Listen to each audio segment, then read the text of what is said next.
first panel was fantastic and enlightening, and I think we're going to continue that trend with these wonderful panelists we have on the second panel, which is about forging shared values. Our theme on this panel has to do with a really important and topical question, which is the intersection, which we all feel, between business investment and entrepreneurship and creating a better planet, but also the perception out there that those things are not always aligned, both in the countries of Africa and the rest of the world, and in the United States, where increasingly we see people not quite believing that entrepreneurship and capitalism somehow go hand in hand with shared values. So we have an excellent panel to debate some of those questions and think them through. I want to first turn to Aloysius Ordu, who is the CEO of Omapo Associates LLC. Aloysius, I'm wondering what you think about the question of the trend line here.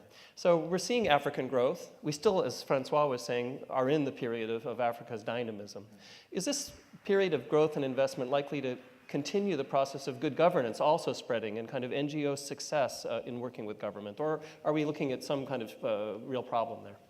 Thank you. Thank you very much, Steve. And first of all, let me thank Neil and also Jim, because many moons ago, we met when I was still at the World Bank, and I've taken a very, very close interest in the work you do. And this is the very first time I'm actually participating, and I'm hoping to do so in the future, because this is fantastic work that you do.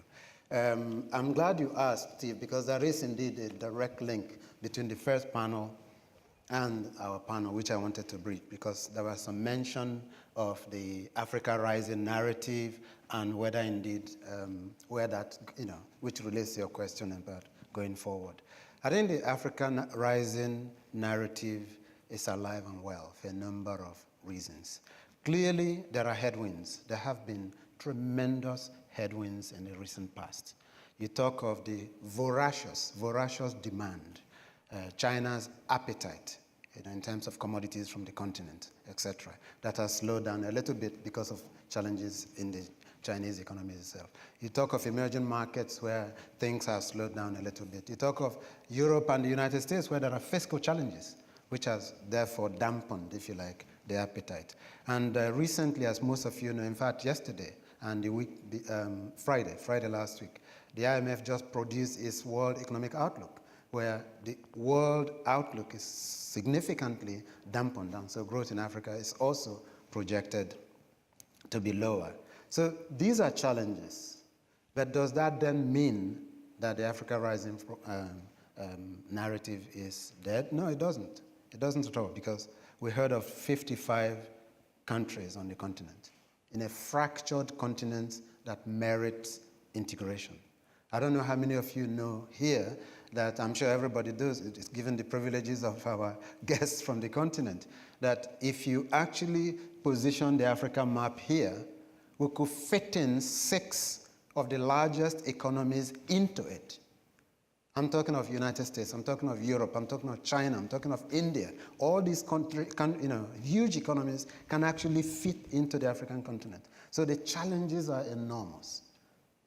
The African Development Bank just rolled out its strategic direction for the next 10 years. The World Bank has it, most people do. The key is that in infrastructure alone, the continent could use $200 billion a year. A year. We're talking of electric power. We're talking of water, sanitation, roads, bridges, ICT, the sort of thing US enterprises are best equipped to deliver on. And so the question on why are we not relative to China is absolutely merits another session. But back to your point, I think the issue here is that we need to do those things in order to create jobs. We need to do those things in order to help reduce poverty. And those sorts of empowerment and community participation, we need to forge alliances that will enable us to build the missing middle. Because it's a privilege to talk about civil society and all. Of course, there are many mushrooming up and growing up in Africa. But at the end of the day, the more you can build a viable middle class, most of which is missing right now on the continent, the more people have a vested interest in this and have a stake in the community. And then the plurality of civil society will grow even much, much faster. Your point on good governance, absolutely. It's not a matter of wait first, it will develop, and then, no, it goes hand in hand. Regulatory frameworks need to be strengthened. Fiscal regimes, accountability, transparency. These are the things civil societies look for and ask for and get committed to deliver on in the Western world. Guess what? That's exactly what civil society in Africa wish to be. That's the dialogue they want to have. So shared values of those nature and making sure that people are actually informed about what is happening and given an opportunity to contribute and to participate. This is very important. Thank you so much, Aloysius, for that really eloquent answer. I told you this panel would be great. I'd like now to turn to Temitope Iluyeme, who's the Associate Director of Global Government Relations for Sub-Saharan Africa for P&G. Also a woman of vast experience working throughout the continent. And so it'd be very interesting to ask you the question, in your experience, do you think working with the local partners on the ground shows the shared values at the beginning? Or is it mostly conflictual at first, and then it sort of takes a long time to get NGOs or community partners to feel like they're working together with a corporate partner? Thank you, Steve, for that question. And I want to thank the Presidential Precinct as well as the U.S. Chamber for providing an opportunity to engage with the dynamic set of young African leaders in the room today. P&G is an investor on the continent, and we've been there for about 20 years, and we've invested both economically as well as socially. And in the process, we tend to engage with a lot of African NGOs as well as a number of international NGOs. As a matter of fact, a number of the international NGOs are represented by their local partners. Yeah. And ourselves as P&G as well, we believe in the growth and development of local agencies. So we tend to work a lot with the local agencies. We've created SMEs ourselves because we believe that one of the key ingredients of the development is job creation, poverty alleviation, as well as the enabling environment in any country. Now, we select our NGOs based on common shared values. We believe very much in touching and improving lives in the communities in which we live in. And P&G has a mantra where we believe that, both the products and services that we provide improve lives in a little bit in little ways every day. As such, also as corporate citizens, we want to improve the communities in which we live and work. Now, this in itself is not just charitable giving. Today, it is part of a business strategy because we believe that a healthy community ultimately provides the relevant job force that's needed to drive business. It leads to the growth of the middle sector, or it improves the poverty in the community, and ultimately a healthy population is a benefit to businesses, to the community, to the governments that we live in. As such, we find that the link between ourselves and the local NGOs that we work with is the desire to touch and improve lives in the communities in which we live and work. Occasionally, yes, there might be a few differences. For instance, we are a profit-oriented company. We're owned by our shareholders, so we need to report profit. Now, on the other hand, the NGOs are, as the name goes, non-profit, and sometimes the way in which they approach issues and are a little bit different. I'll give you a concrete example. We are a company very well known for branding. When we sometimes engage with our NGOs, whether it be the international ones or the local ones, the issue of branding always comes up. Now, a lot of our programs are sponsored by the brands which we produce and sell. The money that goes into social programs is generated by the brands we sell. And sometimes the brands need to, in order for the brands to continue to grow, there is a need for an association between the brand that's helping to grow and develop the communities with the programs. Some NGOs believe, well, it's charity, you just give and that's it. Sometimes we have a little bit of conflict, we work through it, and we do come up with an acceptable program. So we've done a lot with a number of NGOs in the continent, and I have to say, in many cases, they do work out well. That's a great answer. I love it. We're really getting some practical advice already from this panel. And on that theme, moving to Jonathan Miller, who is currently the founder of Airborne Lifeline and also the president of Bluemont International after a long and distinguished career in U.S. government. I'm wondering, Jonathan, what you think about examples of success in this kind of partnership with local communities. I mean, your own work actually reflects a successful strategy in the healthcare field. How does that work? How did you get that to link up? As I say to people all the time, I'm not very smart, but I've got a lot of scar tissue. And a lot of it was trial and error. I first went to Africa in the early 80s when I was with the USAID, and then was Peace Corps director in Botswana in the early 80s, and then went Washington, and now I'm paying for my sins of Washington. But in the process, we've had a robust relationship with the private sector, both internationally and locally.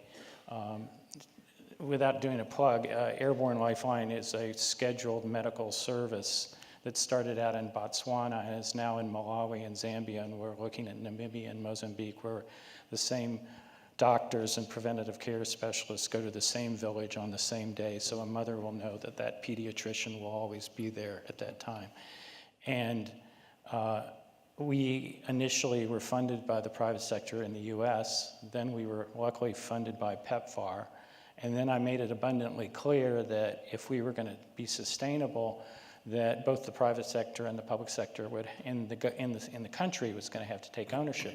And I really relate to what you just said, because Festus Mohi, who had been president of Botswana and one of the great leaders on HIV/AIDS, among other things, and a winner of the Mo Ibrahim Award, is also chairman of the board of a regional grocery chain called Choppies.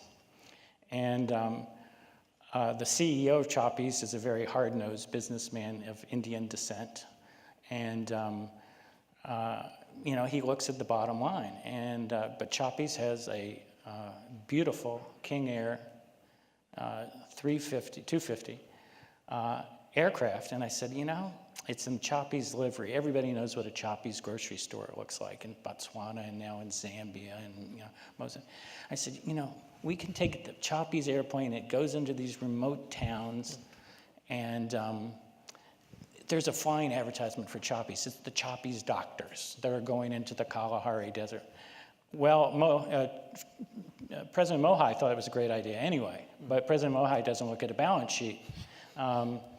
But he did convince his CEO, and so now we have the Choppies aircraft that's constantly flying all over into the Okavango Delta and other places. And we're talking to other entities. We're talking, if we go into Namibia, we'll be talking to Namibia breweries. We're talking to other Stanbic Bank in Botswana right now. And it's a combination, we've discovered, corporate social responsibility is not just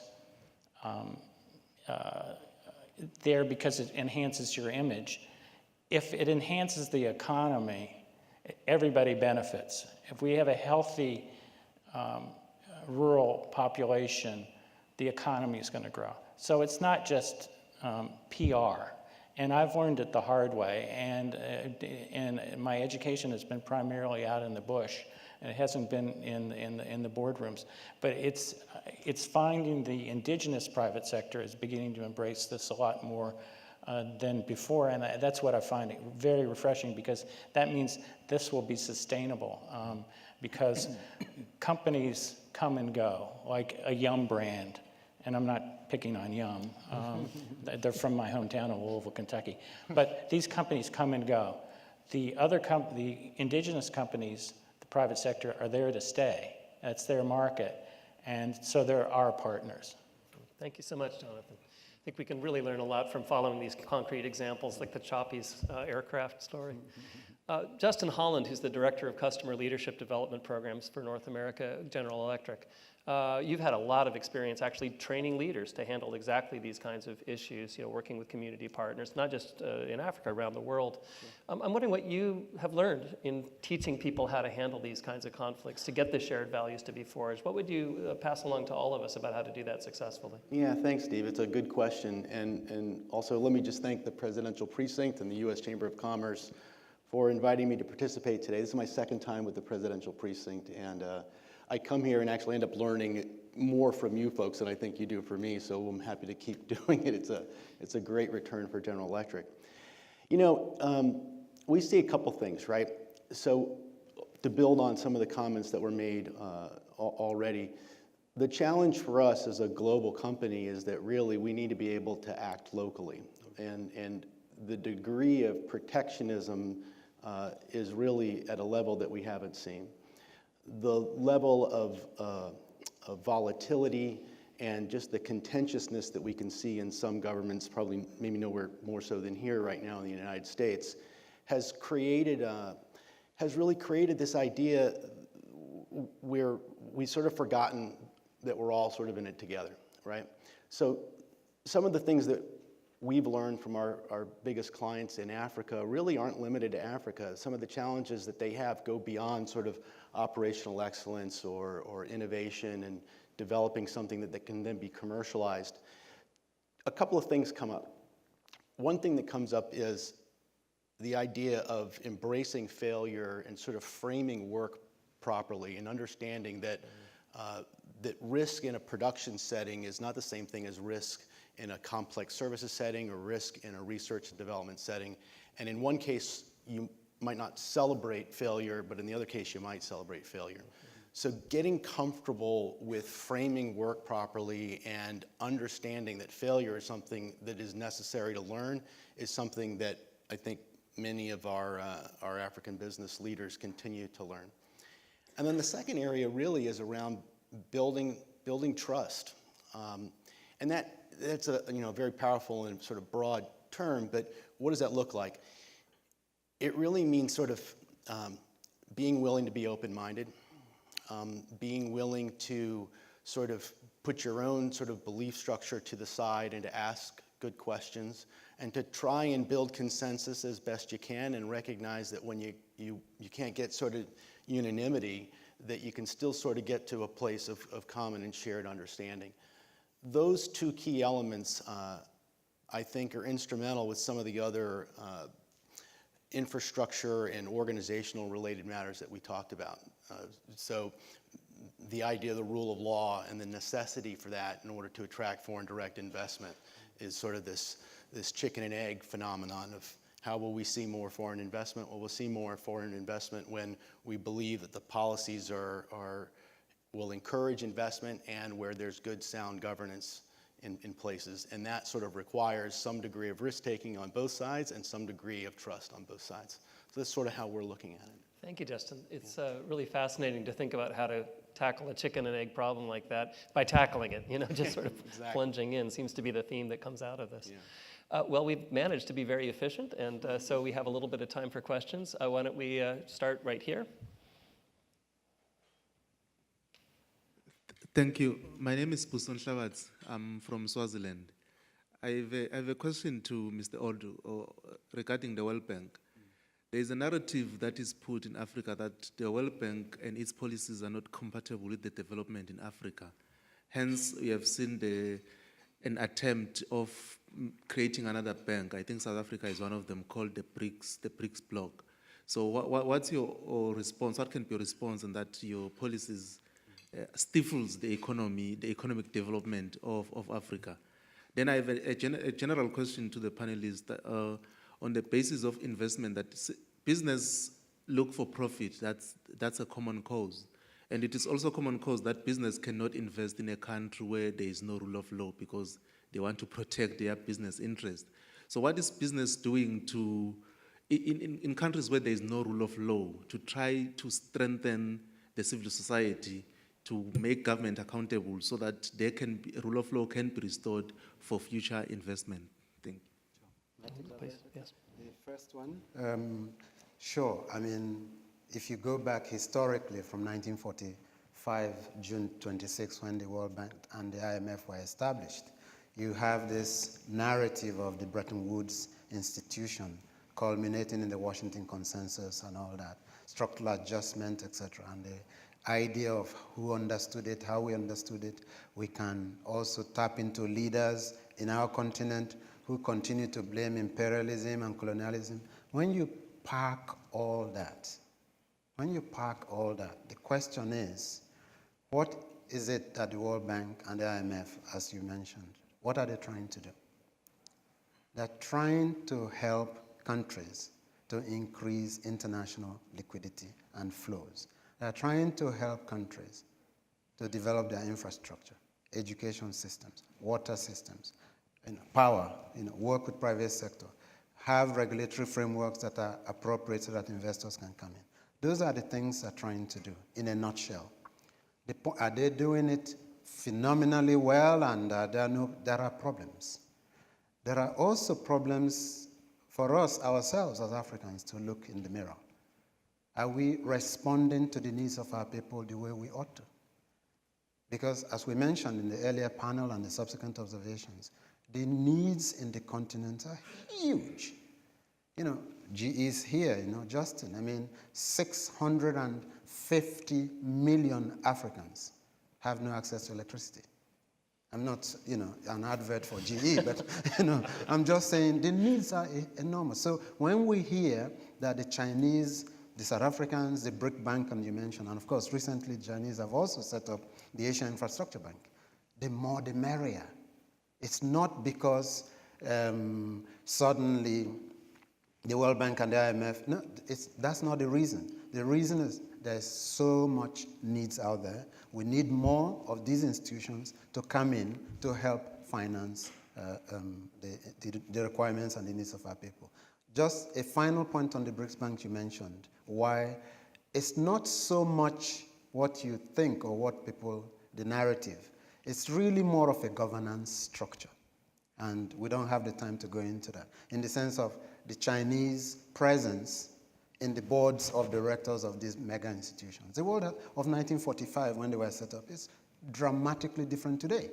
And so, because they don't have the influence they would like to have on those boards, which is common also in private businesses, they decided to set up something smaller that they themselves can have a much more control. So it's very complicated, but at the end of the day, the more the merrier, and it's important that we focus on the agenda, and the agenda simply is delivering for the children, the women, and men of the continent. So I think in the interest of getting more questions in, I'll pick another one and we can go around. How about in the back, the woman there with the hand raised?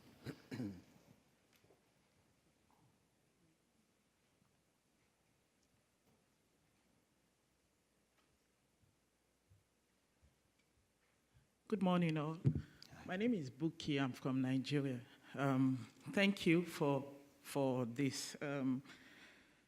I know that if Africa is not peaceful, you can't invest in Africa. And I'm from a country where Boko Haram is ravaging. So my call is not even a question, but it's a call, or perhaps call it a challenge to us all and to every investor here. This is not even just about Nigeria, but Africa as a whole. Can we begin to intentionally dedicate funds towards education for marginalized communities in Africa? Because that way we can build their resilience, we can build their formidability. And they can ensure that at that grassroots level, which anything we say here, if it has not touched Adamu in one community in Nigeria, or Grace, or Amina, or those people that we come across with when we walk out of this door, if everything we discuss here does not have direct impact on them, it means that we'll keep recycling these discussions.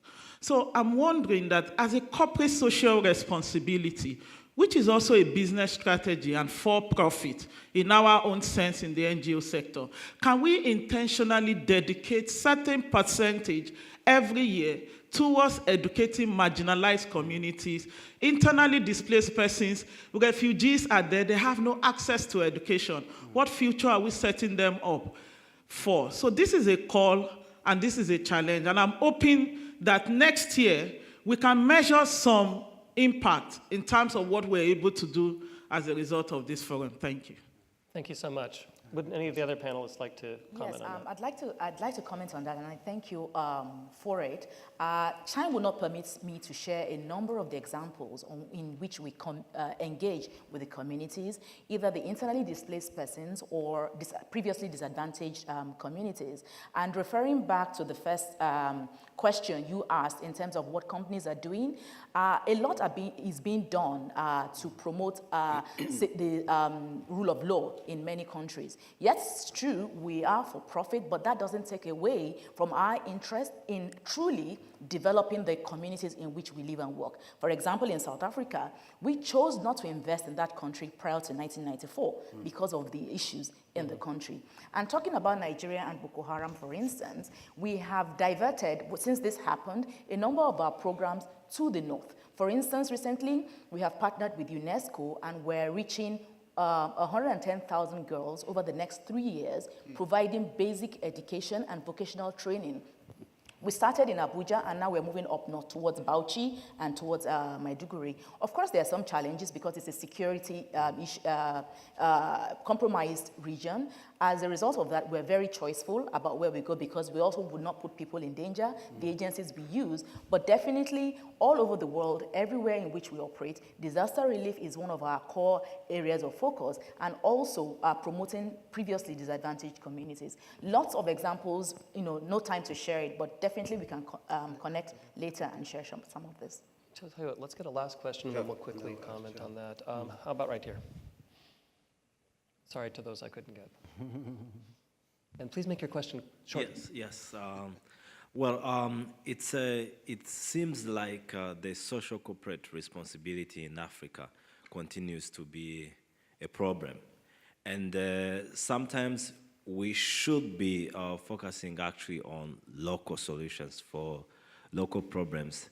I find this often more sustainable, and I think Tommy Topi can actually agree with me when you work with local civil society.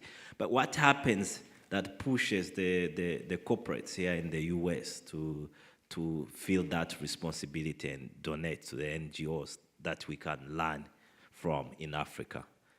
I want you to kind of comment about that quickly.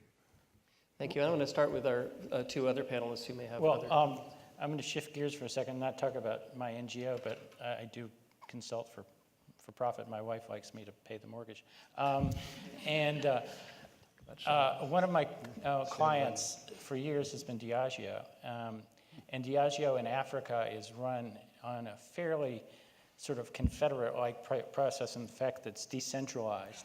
And they have a project that's called Water for Life. And I've worked on the Water for Life project, which is to get potable water into remote communities on a sustainable basis and a monitoring basis, so it just isn't, the tap isn't on for once, and then a year from now it's not on. And it's approached differently because all their companies are different. And so in Ghana, the Ghana team, because that makes Star Beer and Guinness, is run as an independent operation. East Africa Breweries in Nairobi that makes Tusker totally runs their own. So they develop, the employees are the ones that develop their Water for Life project, and the company in London puts the money into it. But everybody on the teams in the different countries, because they're different companies, in Nigeria they have several breweries, they let their team develop that, and it's totally a localized CSR project. And they don't see themselves as a London company. Guinness Nigeria is listed on the Lagos Stock Exchange. They're the East Africa Breweries on the Nairobi Stock Exchange. They see themselves as Kenyan companies, Nigerian companies. And they make an honest effort on just on the water alone. I'm just using it as an example. And that's done by the local people. No input from London. It's done specifically out of Lagos, Nairobi, Yaoundé, or wherever. So time is up. What I'm going to do is ask Justin if he has any final comments. And then my apologies. This actually is a conversation. We clearly need another half an hour or two. But Justin, would you like to sum up your ideas from this great discussion? Yeah, thank you. I would. You know, we're in complete agreement, right? In order to be a great company, we've got to be a good company.